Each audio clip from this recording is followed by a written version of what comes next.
Happy kid!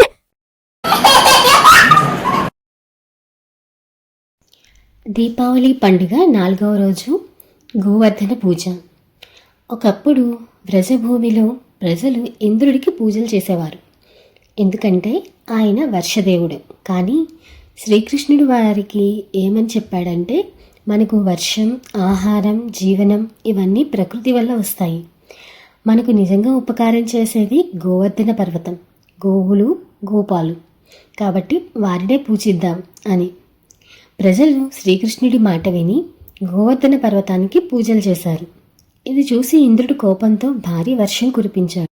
అప్పుడు చిన్ని శ్రీకృష్ణుడు తన చిన్న వేళ్లతో గోవర్ధన పర్వతాన్ని ఎత్తి అందరి గ్రామస్తులను కాపాడాడు.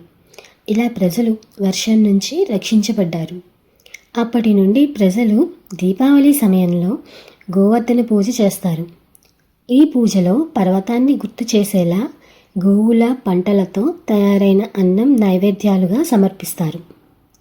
నెక్స్ట్ వీడియోలో 5వ రోజు పండుగ వెనుక ఉన్న కథ గురించి తెలుసుకుందాం. వీడియో నచ్చితే లైక్ చేయండి.